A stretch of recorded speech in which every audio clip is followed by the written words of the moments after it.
Hi, Michaela. How are you? I'm good, thanks. How are you? I'm good. I'm good. I want to say thank you so much for doing this. I know this must not be easy for you uh, to speak out your story over and over again. As I told you by the end, I think your story can empower too many victims all around the world. That's one of the many reasons why I wanted to do this interview. So I would like you to introduce yourself and tell us who you are. Okay, my name is Michaela van Nierop, and I'm 22 years old. I'm from South Africa. Okay, so I guess there is not right way to ask this, but in 2016 you were sexually assaulted by two men. Is that right? What can you tell us about who you were before that night? So I was 18 at the time. I was young. I was very naive. I grew up in a Catholic family, a Christian home. There's the kind of thing that happened, in the news. Wasn't really something that you ever thought about or would ever think that would happen to you.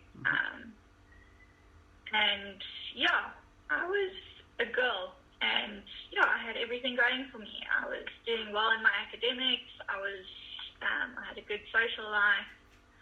I was quite popular. What happened that night? What do you remember about it? So that night, I'd been spending some time with a friend, and we'd been drinking some wine, and some of her other friends came and asked if she wanted to go out. So I agreed. So we went out to some of the local clubs, and I remember they had a drink special, and I remember being bumped into quite harshly, and after that she went off to another club and I followed her, and that is when my memory started to get a little bit bad. Later on I can remember bits and pieces, but I remember things like phoning my sister in a panic because I couldn't find my friend, and so her two friends were carrying her, and these two men had offered to take us home. Then the next thing I remember, I was in the backseat of their car.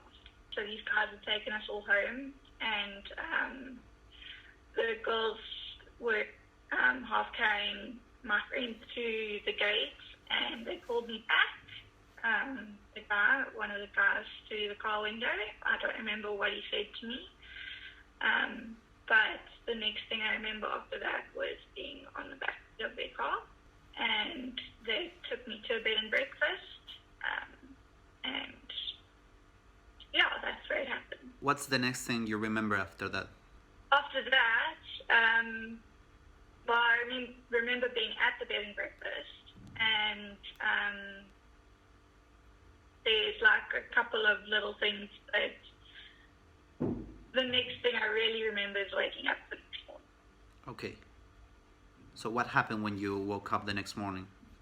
Well, I woke up completely naked next to a 40-year-old man that I didn't know, and with very little memory of the night before.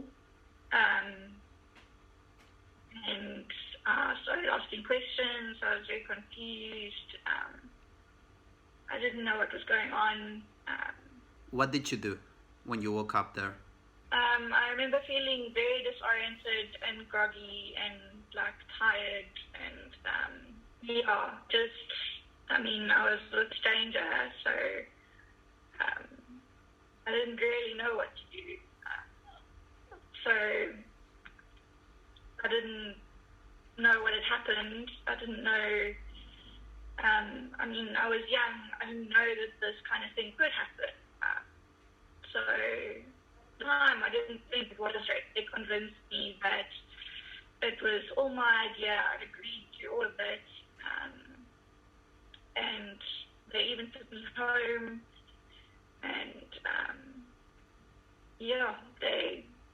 they convinced me it was a one-night stand. When did you realize what had happened? About a week and a half later, I started to get symptoms for herpes. So I went to the doctor, and she told me it was herpes. Luckily, I don't have herpes. It was a false positive or something. But that's sort of what made it real.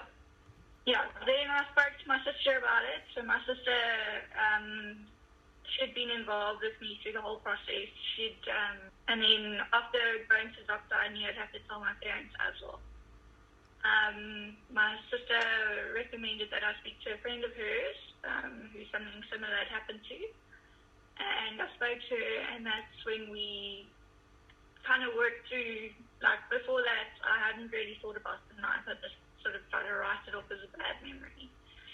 And speaking to that friend, I realized that I hadn't drank enough to black out, not even close.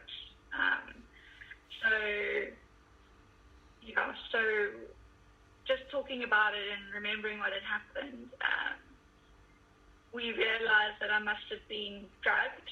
And then after that, going home, I told my parents. They were unbelievably supportive, my parents. I wouldn't be standing here still today if it weren't for my parents. When did you decide to speak out your story? About 2 years ago. So I finally decided to report what had happened to me. Initially, like my dad asked me if I wanted to report it. Basically, everybody asked me if I wanted to report it or not. But at the time, I'm glad I didn't. I only really realized what had happened to me about 10 days afterwards in any case. So whether I reported it 10 days later or 2 years later, the evidence was the same.